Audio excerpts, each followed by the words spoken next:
really spectacular the last week or so, right at the end of April, like, well, that would be just a couple of days ago, but like around the 26th or 27th, something like that. I forget which day it was. Like the spigot opened and everything dropped. And, everything, the really late stuff like Connecticut Warbler and maybe Sharp-tailed Sparrow hasn't shown up yet, or Nelson Sparrow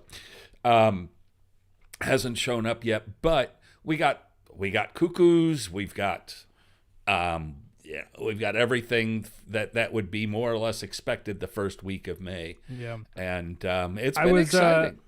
I was outside this morning, out in my backyard, and I heard my first blackpoll warbler of the season. So it's great all, that you it's can all still over. hear them. Wrap it up. It's all done. The blackpolls are here.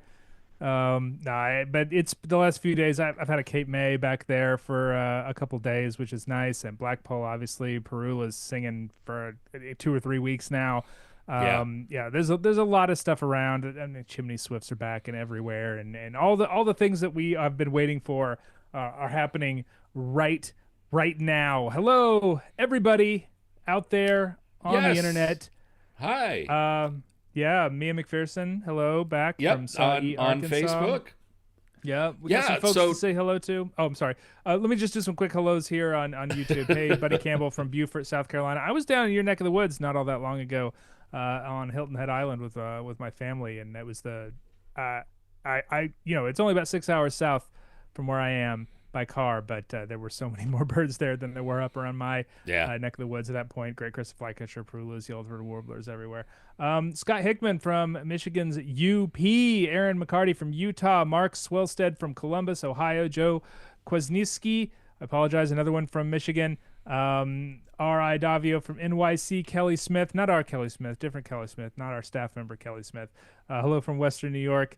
Rich Chambers, San Francisco. Marcia Balestri from Maryland. Oh my God, we are Marcia from the Salish Sea, and way up in the Northwest. Sawyer from Des Moines, Iowa. Cabbage King from Atlanta. That's the thing about YouTube. A lot of people got some crazy handles on here.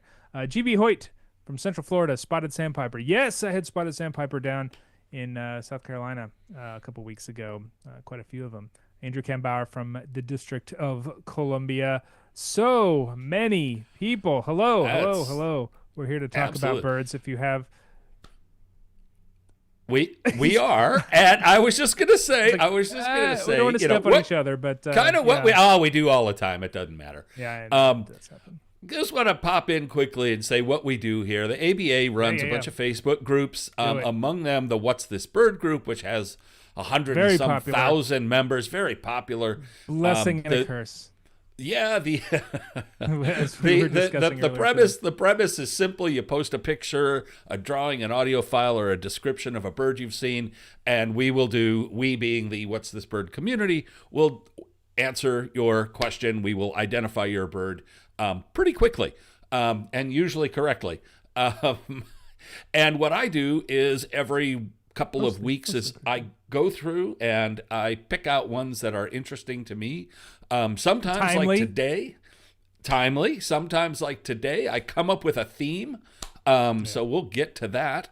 And then we talk about them here. And then the other thing is we watch the comments. So if you guys are on Facebook or YouTube, chime in the comments. We are watching those. And if you have a question, you want to say something, shout out. We're here. We're there. We'll get to it. Yep. You're there. We're here. You're there. All of those things. If you have questions about birds, birding, share what you are seeing, where you are. There's a lot of new stuff coming through every single day. It's an exciting time of year. If you've been watching Birdcast, they've been millions of birds passing over every single night, every morning. It's like Christmas morning, opening up a new present out your back door, looking and see what is here.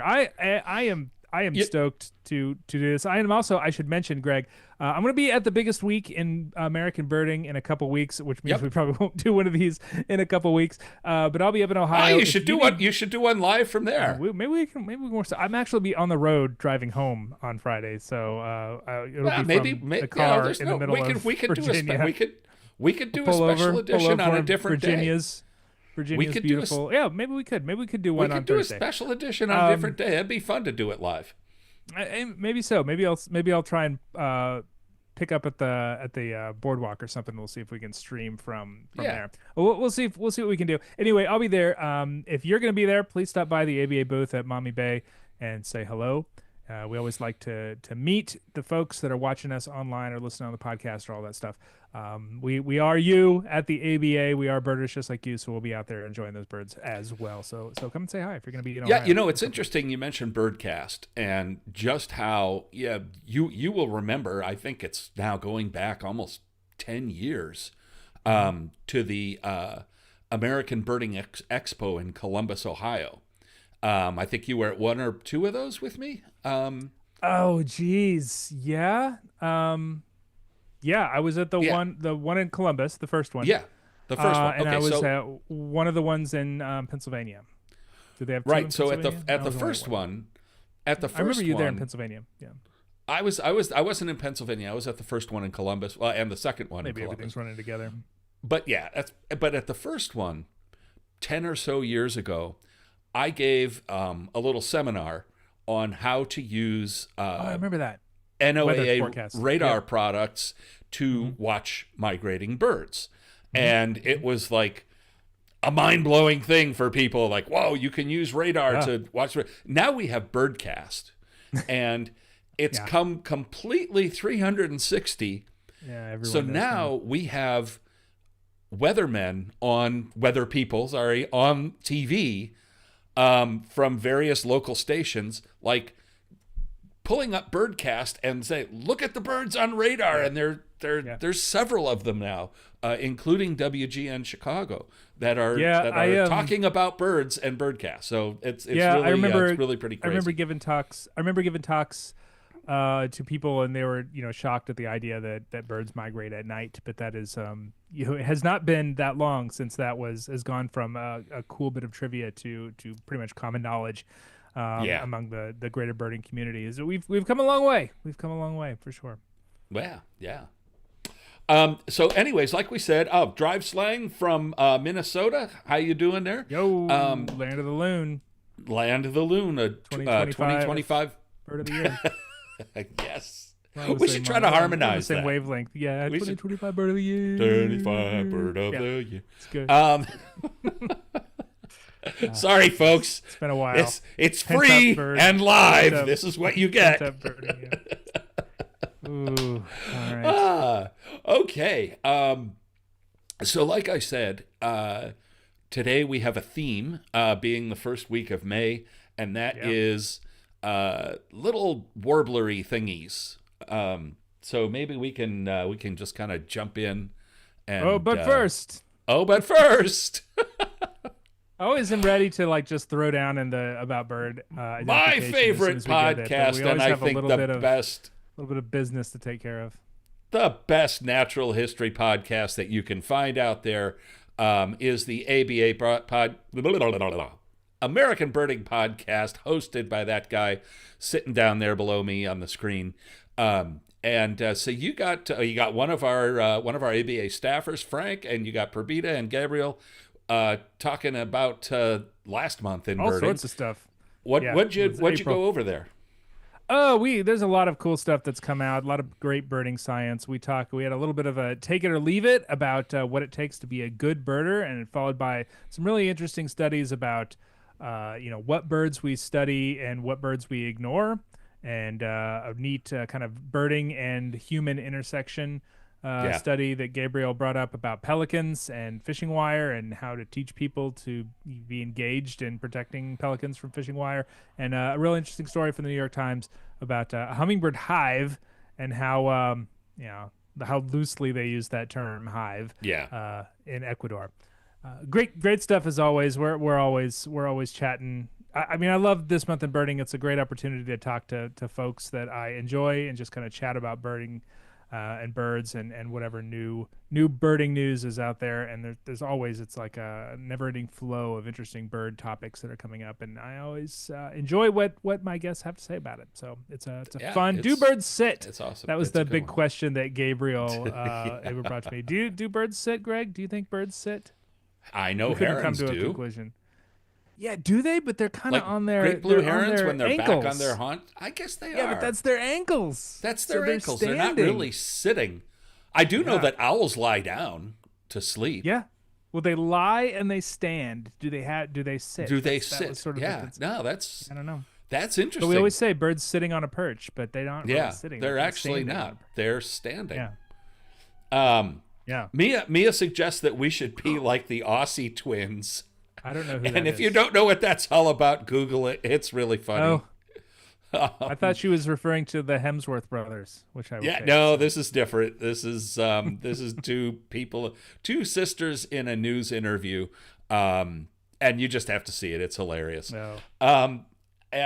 We also got Birding in El Salvador saying hello from El Hey. Salvador. Hello from El Salvador. Yes. Bienvenidos. So, all right. On to our Cabbage first King bird. loves this month in birding. Love it. I love it this month in birding. It's a fun one. Birds crouch. On to says our Andrew first Hackett. bird. So, We're gonna have like I we're gonna have the said, comments going after this bird sitting question. we are. So, It's yeah, have at it, folks. have at it. Yeah. Like I said, the theme today is warblery thingies. It's spring migration, so there's a lot of this stuff around. So a lot of the preliminary is kind of we'll cut to the chase, and it's going to be some sort of a warbler adjacent passerine that we're looking at today. And this one comes from New Mexico. And when I first saw this bird, I did This a is a double weirdo. take. This is a weirdo. It is a weirdo. I mean, I knew what it was, but it's definitely worth discussing a little bit. Yeah, so the thing you always want to start with warblers is wing bars and eye rings. That's sort of where I like to start when I get this sort of look at a warbler. I'm looking for wing bars. I'm looking or absence of wing bars, I should say. Well, Yeah. and eye rings and how complete those eye rings are, or whether the eye ring is there or not. So for this bird does not appear to have any wing bars. No. Which narrows down quite a few. And its eye ring is interesting. It's a kind of a broken eye ring. You might describe it as eye arcs instead of a full ring. They're pretty thick. This is clearly a sagebrush sparrow. Yeah, why not? Why not? Yeah, so when we talk about bird identification, bird identification is sort of a culmination of a lot of different field marks that we see in a bird, and we kind of piece them together. And you never want to focus too much on one single field mark. Now, certainly for some birds, one single field mark is like the differentiating, the main factor. But for Right. most birds, it's sort of a collection of field marks, and some of them show more readily than others. And one of the things about this bird that is so weird is that one of the And field what's marks our favorite word? birds are variable. I don't know. Gestalt. Gestalt. Oh yeah, vibes. Yeah. So that you're right. That all kind of contributes to the gestalt, to the vibes, to the jizz, whatever you want to say Yeah. of a bird. So what I mean by that is you never want to focus too hard upon one solid field mark. That's never going to make or break a bird identification, or very rarely will make or break a bird identification.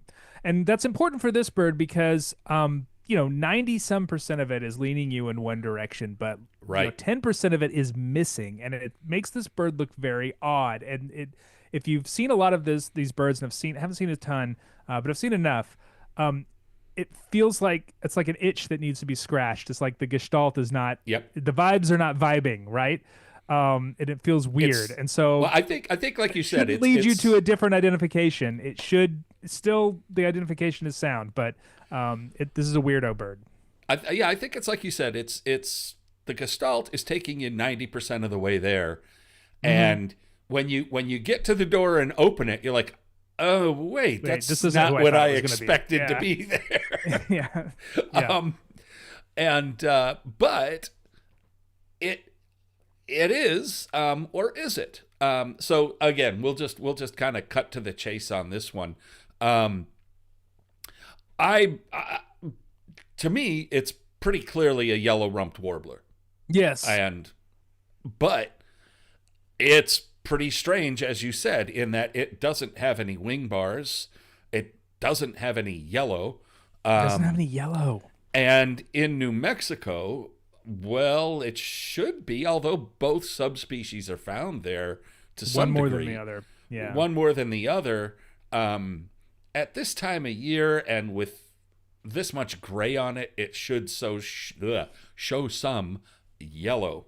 So let's look at those two subspecies. That's the weird thing about this bird. So yeah, myrtle versus Audubon's, and myrtle tends to have a white throat like this bird, and Audubon's generally has a yellow throat. Well, this bird is what an Audubon's warbler, Audubon's yellow-rumped warbler would look like if it didn't have a yellow throat. And when I first looked at this bird, Greg, I was like, myrtle warbler.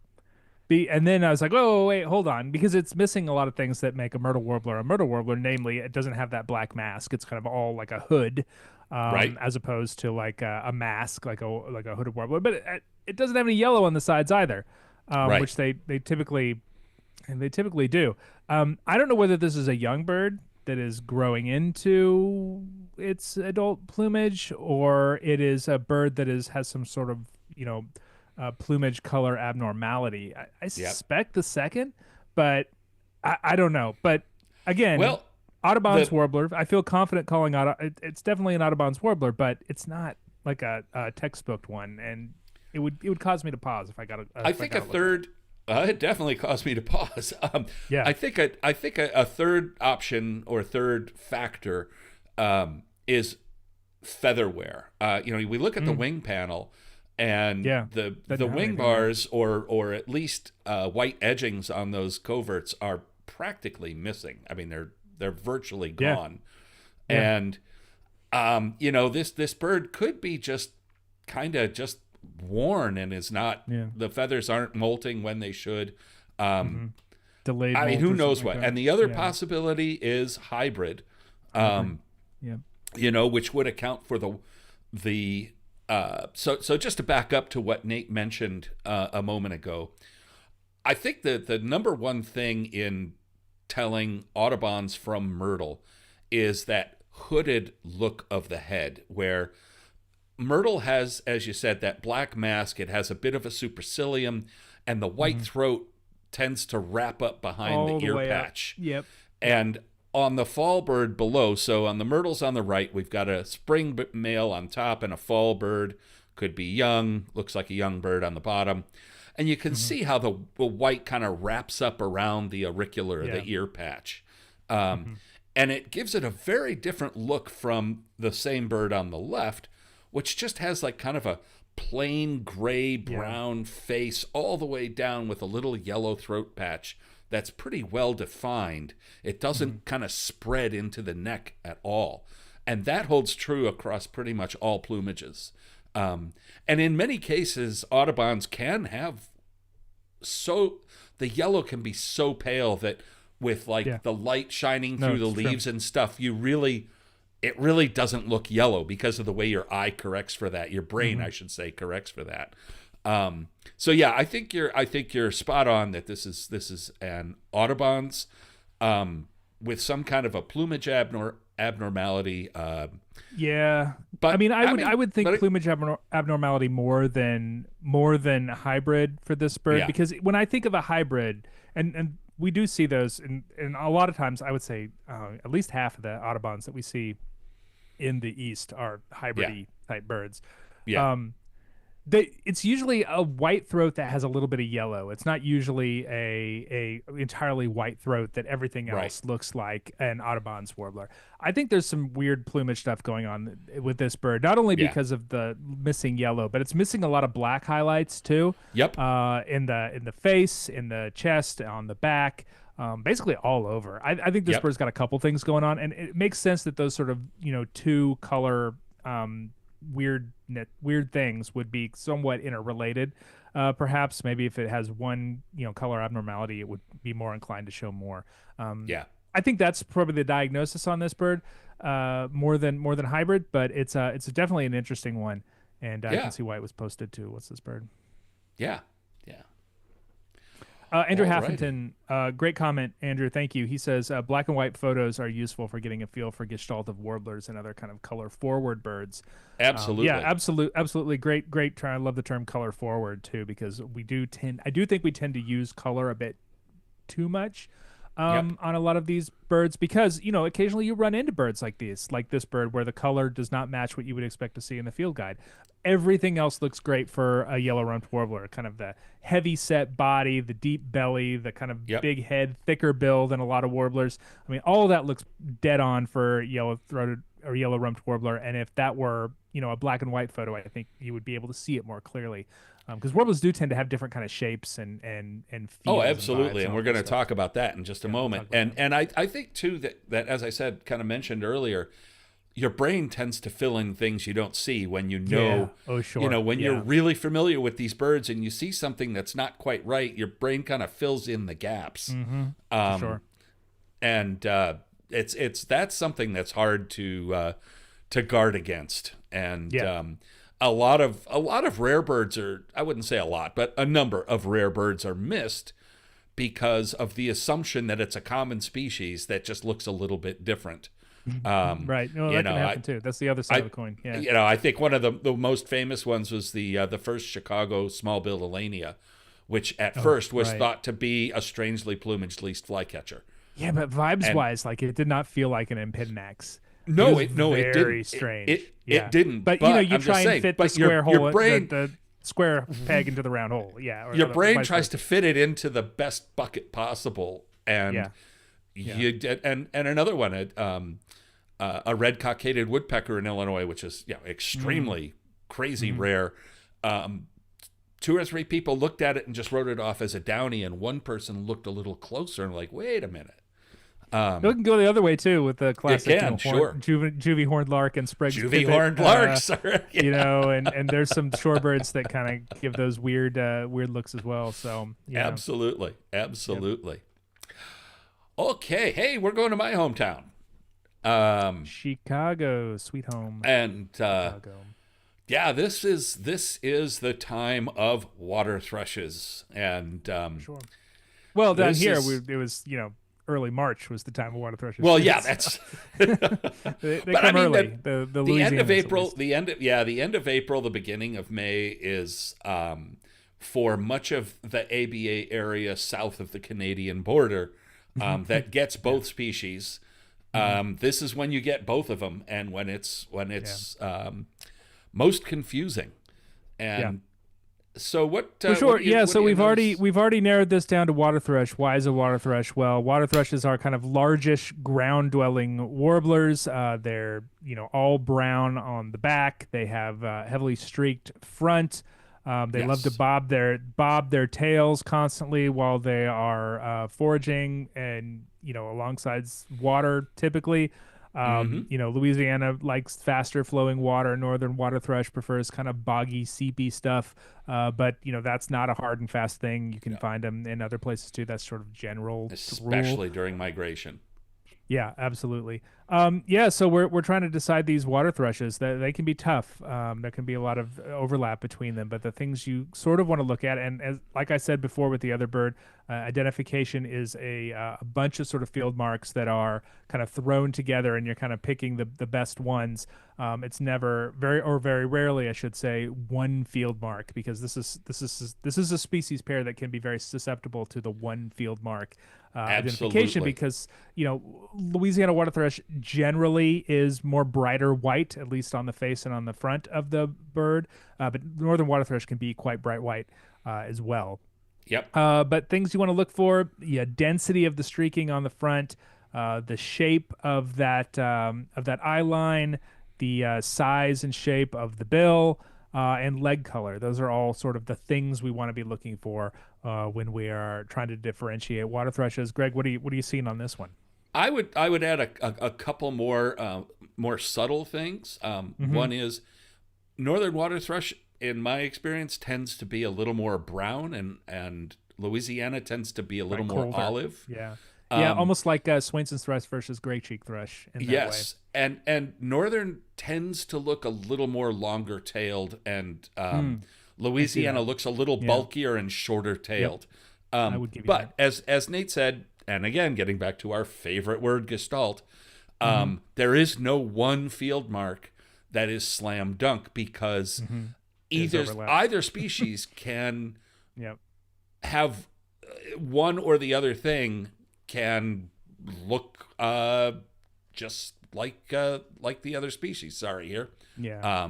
My screen just kind of slipped off here. So here's our bird in the upper right, and here's Louisiana and northern waterthrush for comparisons. And you can see what Nate was talking about, how generally the Louisiana waterthrush is brighter white, especially the supercilium. The streaking there's generally less streaking below, but a lot of that is not, the position of the bird, how the bird is, how fluffed up the bird can be. Precisely. How active it has been. That like I said, that can be a tough one. We have someone pointed out our R.I. Davio in the throat. The throat, yeah. I mean, this is another. Generally speaking, Louisiana waterthrush has a cleaner throat, whereas northern waterthrush has a busier, more streaky throat. Right. But that seems to be, of the field marks that people use to differentiate those two, that seems to be the one that is the most variable, at least in my experience. So it's one of those things that I would never identify a waterthrush solely based on the throat, but it would be a clue one way or the other. Yeah. So kind of running from top to bottom, Louisiana tends to have a bigger bill, a fairly noticeably bigger bill. It has a brighter supercilium or eyebrow stripe that tends to flare behind the eye. It has a usually, as you said, unmarked or less busy throat. I think it also tends to show a stronger malar, so that's the stripe along the sides of the throat, sometimes called a mustache. The streaking underneath tends to be a little more defined and less messy and on a cleaner, whiter background. Following those streaks down to the flank, Louisiana usually tends to show two fairly well-defined streaks that go through the flank that meet into a that go into a kind of a buffy patch. Northern tends to have a busier underparts with the streaking kind of being a little all over the place. The overall tone tends to be yellow without really any buff. And the streaking on the flank tends to be thinner and messier. As I said, on the back, I think that Louisiana tends a little bit warmer and greener, northern a little colder and browner. I think Louisiana tends to be a little shorter tailed. And then there's the legs. Louisiana usually has bubblegum pink legs, and northern is kind of brown, dark. And I think the thing that's most constant, I think, is the leg color. If there's I would one agree with thing, that. But legs can get muddy too. That's the only thing. The only thing you want to absolutely you want to kind of be aware of. And sometimes in the right light, even kind of a palish pink brown leg can look more pink. But if you see a Louisiana waterthrush and you see those absolutely popping, pink legs like the bird in the upper left corner of our composite here, I mean that they stand out quite a bit. Andrew Haffington in YouTube points out my favorite field mark, which is the one that I was going to point out too. Yeah. Is that in these two birds, in northern waterthrush, the eye line and the breast or the streaking of the side tends to be the same color, and whereas the Louisiana waterthrush tends to have a quite bright white, supercilium eyebrow and maybe a little kind of an apricot pink or brownish wash on the side. Well, the pockets area. This was a field mark that late Tom Johnson told me in an earlier podcast when we talked about water thrushes. So the pockets and the eyebrow tend to be a different color in Louisiana. They tend to be the same color in northern water thrush, regardless of whether that northern water thrush is a especially pale one or a little bit more of a brown kind of tannish beige one. Something to kind of keep an eye out. And I like that field mark. I've used it in the field, and it's been generally served me well. But again, as with all of these things, these are all sort of generalizations. You're kind of taking all of these things and putting them together. Sorry, I don't mean to interrupt. I'm wrapping up right now. Go ahead, Greg. The northern water thrush on the right of the comp has yellowish flanks and a bright white eyebrow, and so that's just if you look at all four of these, you can see the variability between the two species, for sure. and how even though, the two at the top really don't look that much alike, but the two at the bottom kind of very look similar. more alike than you No, I would agree. like to think they do.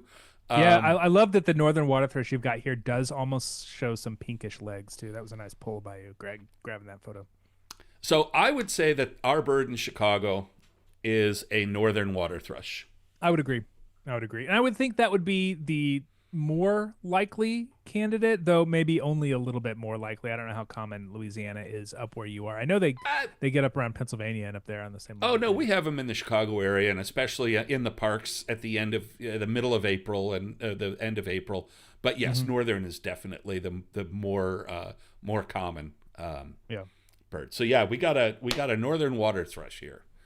Yeah, we tend to get them both around here. They will segregate based on habitat preference, where we have a lot of kind of fast flowing clear water streams in this part of the country, and they almost always have a Louisiana water thrush on them by the second week of March, and northerns come quite a bit later. They have a much longer migration, and they kind of blast through.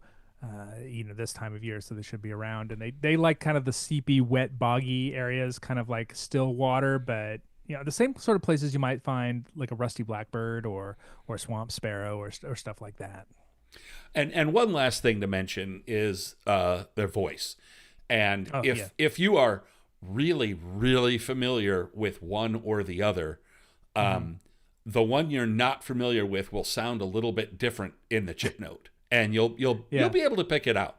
But if you hear them sing, there's no question whatsoever, because their songs are completely different.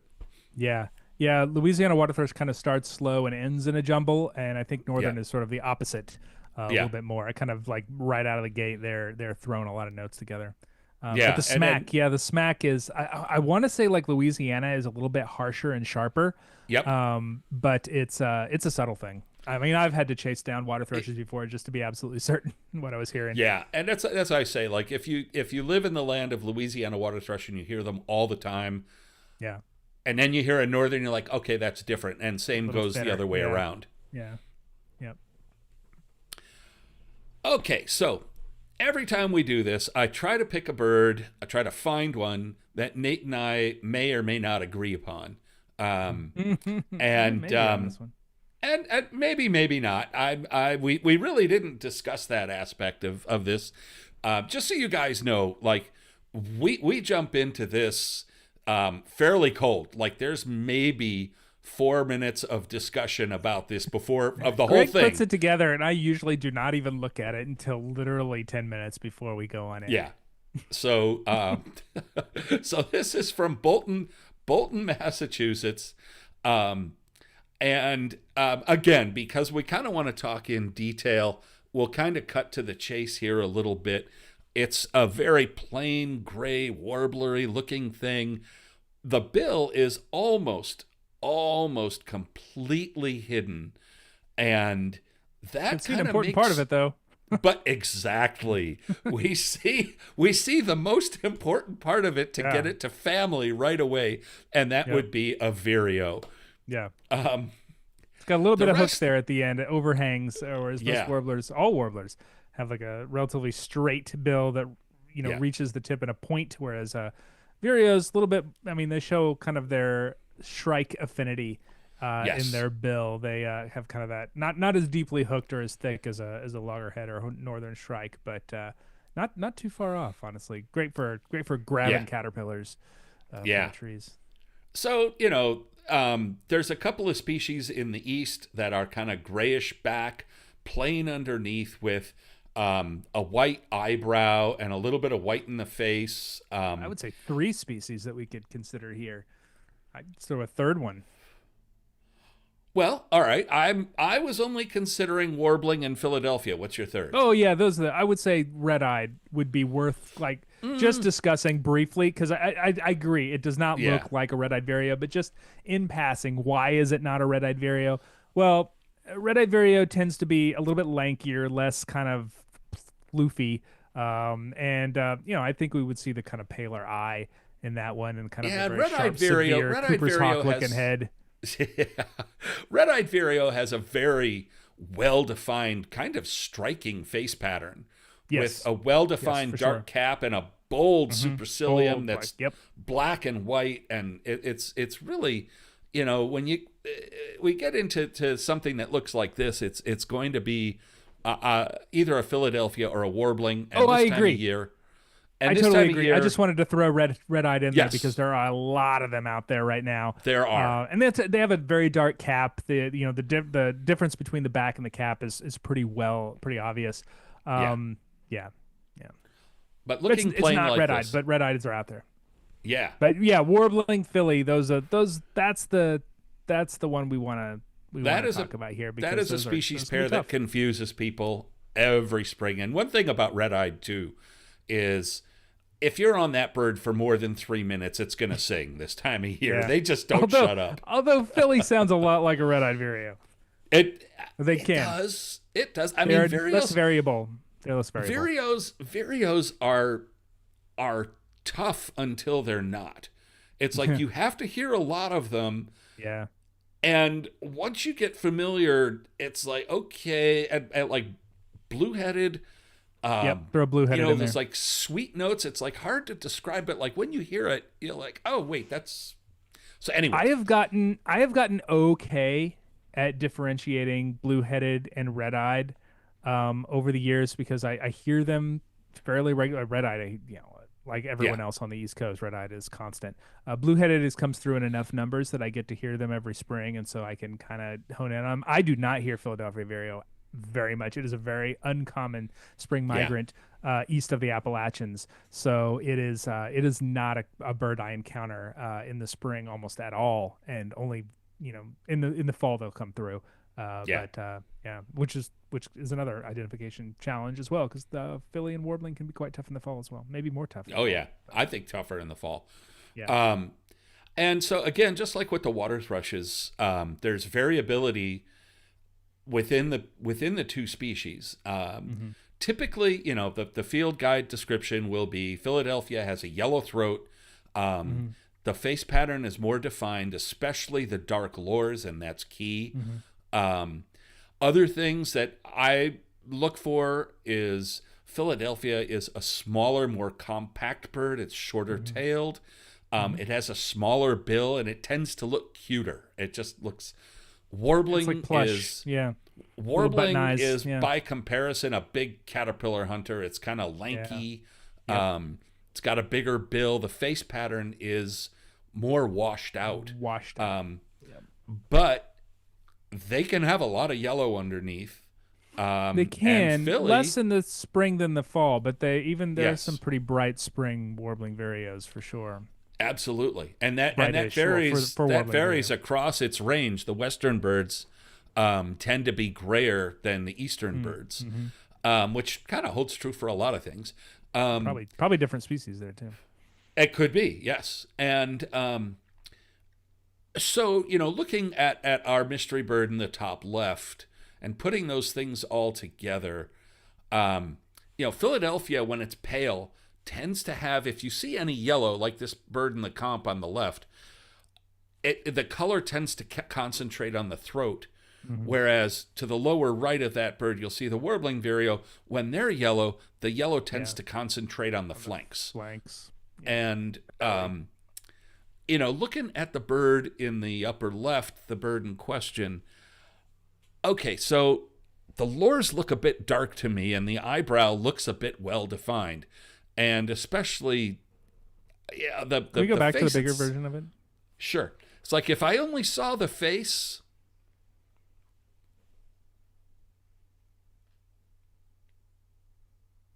I mean, I think I know what I'd call it.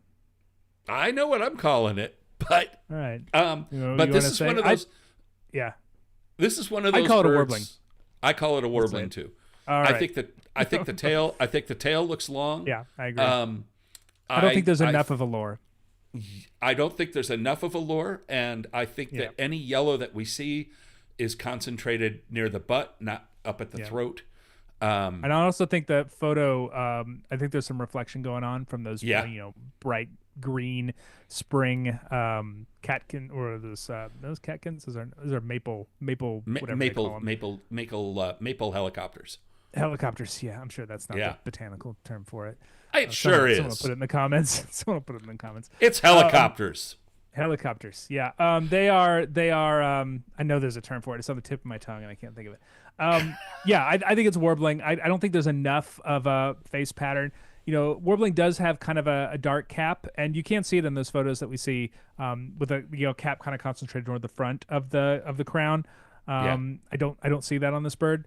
I think it's washed out enough to be comfortably in the warbling Vireo in bucket. Samara, that's it. Thank you, Kelly Park. That's the word I was searching for. Yeah, and the warbling for me on this one.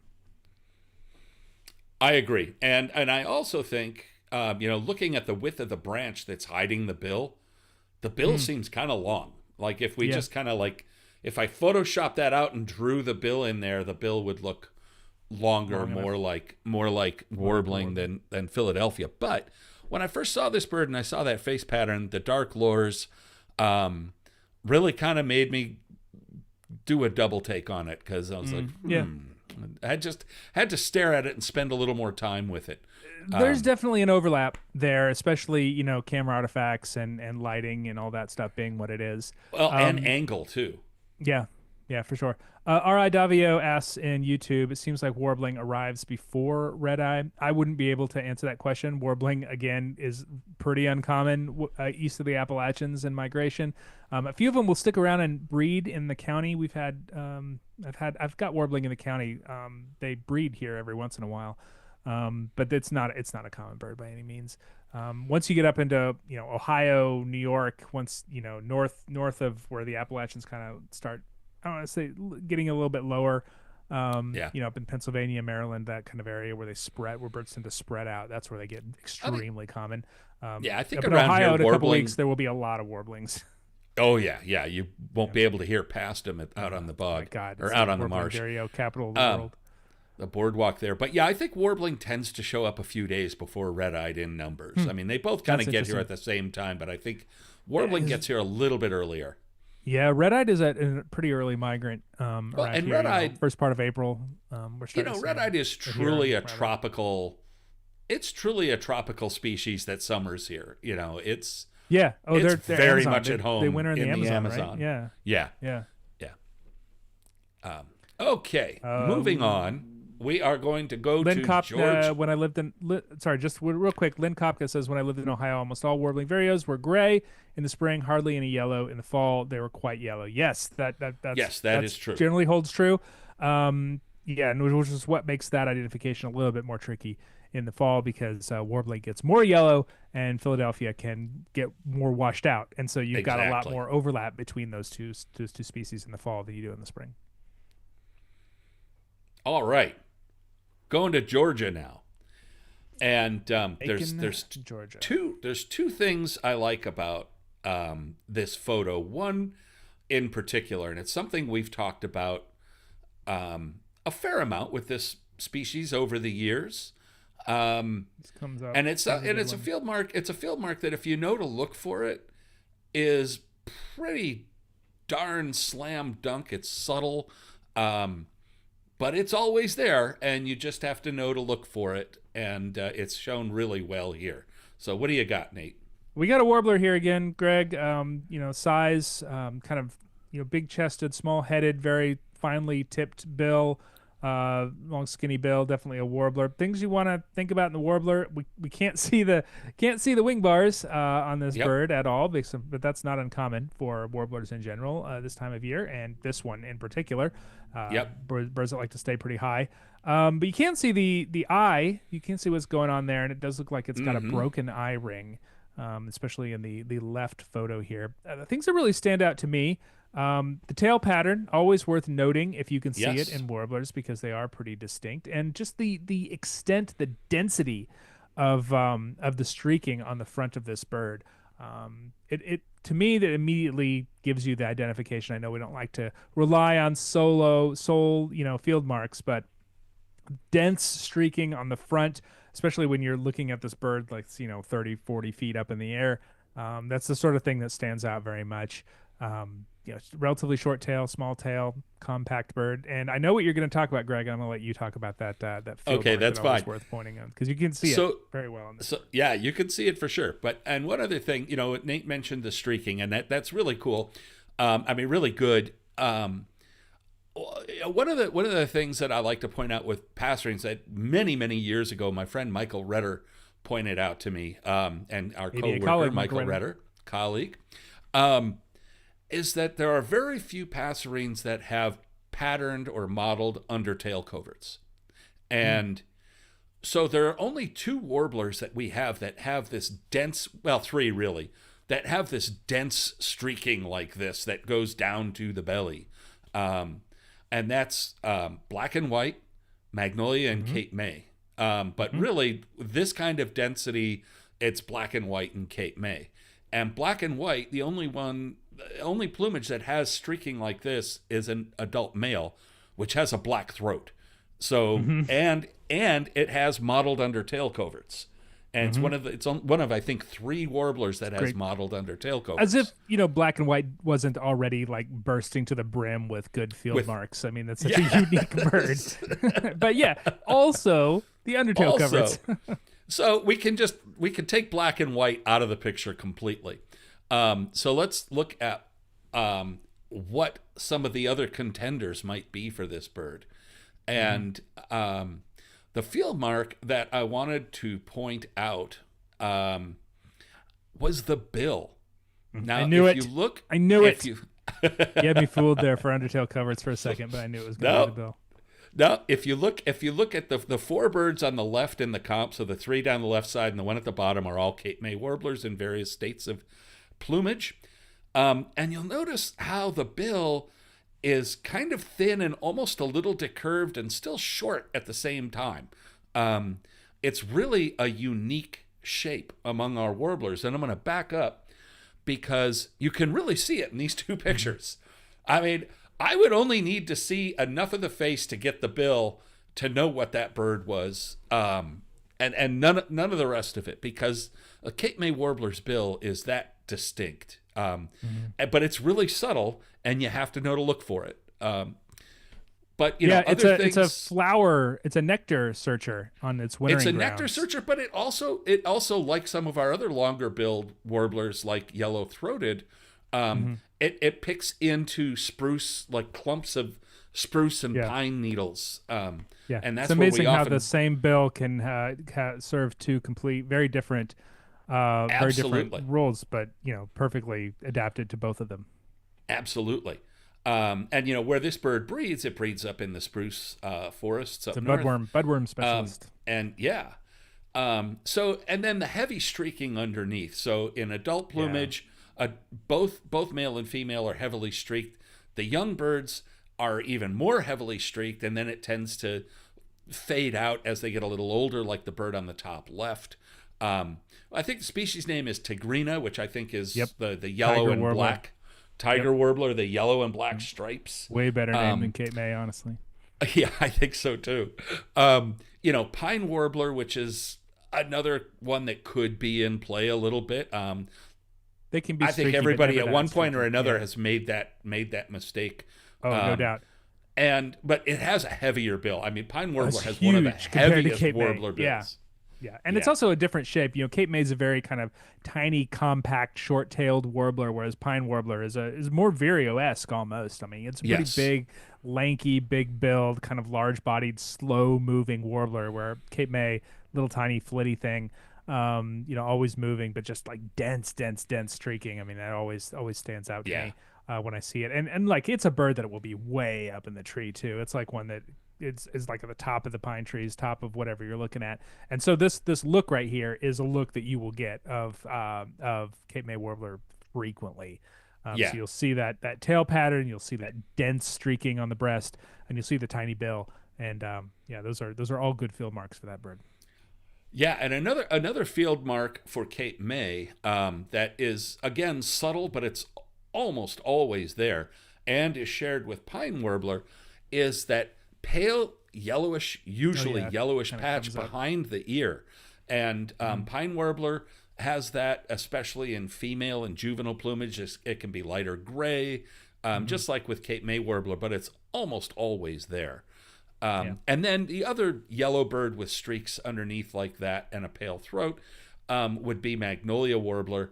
But we got a good look at the tail, and here in the comp, we can distinctive tail. Yeah, such a distinctive tail that again, that's like red start. You see that tail, it doesn't. And it's matter always what like else is... wagging, like throwing that thing around, and you're exactly very proud of it. Yeah, exactly. So yeah, the bird in question here is, I would say it's a young first year Cape May warbler. Yeah, I would agree with that. Yeah, it doesn't have a ton of yellow. The males will be pretty bright. It is really subtly beautiful warbler. I don't think it gets a credit as much as it should. I mean, there's so many great looking warblers. I think Cape May is definitely one of my favorites. Okay, so yes, we've got a Cape May warbler here. And remember, had look one for in the decurve. Had one in my backyard look for the just this bill. morning. Oh, nice. I heard it only. Never got to see it. Like I said, it's way up there. So another warbler. What are we looking at here? Eyes and wings. So a couple really nice, clean wing bars on this bird. No apparent eye markings whatsoever. So that eye is on what appears to be a very dark face. Head. Yeah, face, dark head. So colors are nice here. We're getting a little bit of kind of bright chestnut on the top. A lot of kind of that cream kind of off the side and on the flanks, and black and gray streaks on the back. The bold streaking on the enough. back. Yeah. So wing bars and streaking on the back. Oh, do we have a location on this one, Greg? Oh, I don't remember. Somewhere out east. I don't remember where this was. Between the Mississippi River and the Appalachian Mountains is what I would guess. Yes, somewhere in there. If I remember right, it may have been somewhere in the mid-South. Sorry, I didn't get that in there. Like Alabama or something like that. It's where I would guess, because that's where these birds are a lot. There's a lot of these. They have a relatively narrow neck that they. So the bright white wing bars, the very strongly streaked back and dark face. When we talk about warblers with strongly streaked backs, there's again only a few, and with wing bars and we don't really see the back on a warbler this time of year. They're usually pretty high up, but it's worth noting when we do see it, because they will come down. This bird's clearly bathing in a vernal pool. Of which there are many this time of year, and sometimes you can get lucky and you can get these birds down low where you can see things you wouldn't necessarily see. And one trick you can do in your backyard is, if you have a water feature, get something to make the water splash around a little bit. So get one of those little bubblers or whatever, because that sound of moving water attracts small birds like warblers, and they come down and they bathe in it, and they really like it. So let's look at what this might be. So what I found interesting here is, of the birds with streaked backs and wing bars like this, and I left one out, which is a pine warbler, because it's just obviously not a pine warbler without the stuff going on the around the eye and the dark head and the gray and black. The streaks on a pine warbler are not super distinctive either. No, they're not. They're kind of smudgy, and pine warbler, it's one of those weird birds that can look in give you a lot of different looks, but generally speaking, there's not a lot, not as finely patterned as this bird is. So we're not seeing any yellow or green or anything on this bird. From this angle, so we can Cape May right out the window. Cape May is out. As I was looking through things to compare with what our bird is, chestnut-sided kind of popped up kind of strangely, because the pattern is really similar. It's just the colors are different. Yeah, you see what I'm saying? Yeah, more green in the back on a chestnut-sided warbler. Instead of a chestnut cap.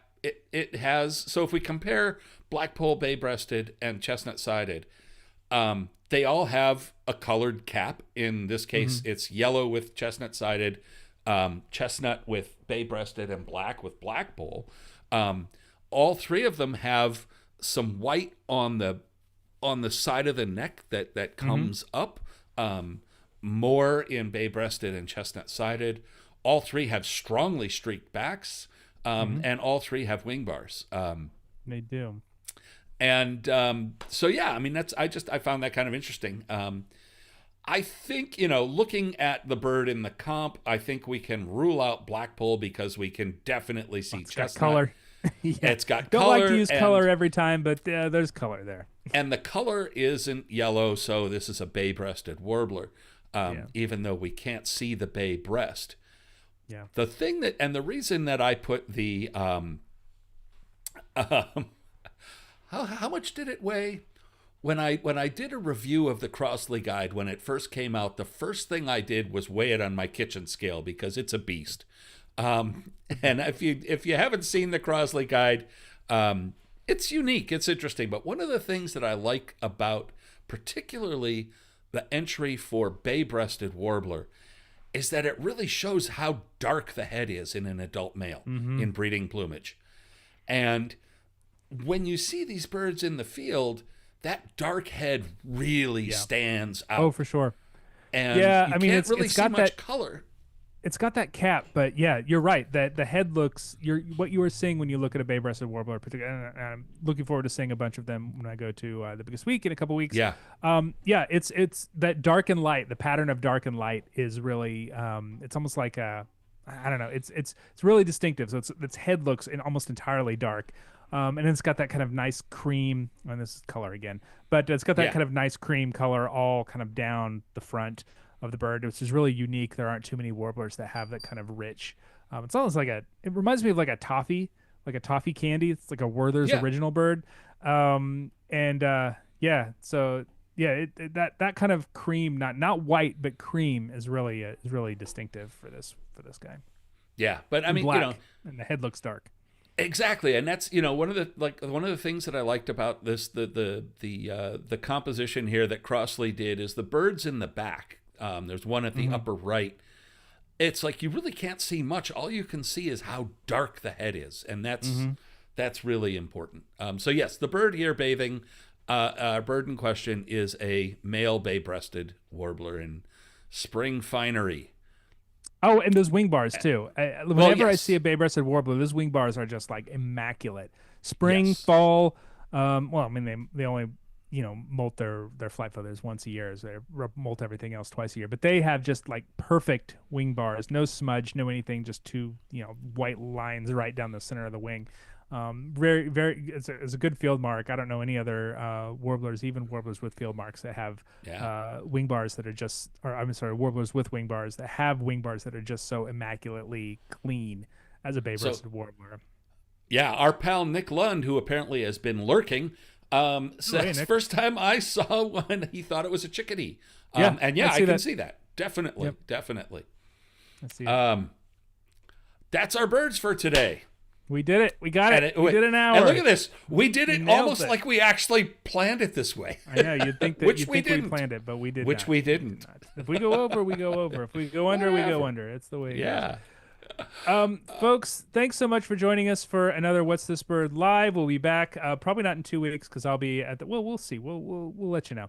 But if you're interested in helping to support all the cool things that the ABA is doing these days, including these sort of free resources and free workshops, please consider joining the ABA. You can go to aba.org/join where Greg is pointing, and we'd love to have you. Get a lot of great resources. Absolutely. A lot of great stuff for memberships, including magazines. You get access to ABA community. You get access to the North American Rare Bird Alert. You get discounts to partners like Dice and Media Books and OM System and all sorts of great stuff. It's worth it. And some pretty good discounts, I will say. Yeah, probably discounts that would pay for your membership. Easily. for a few years.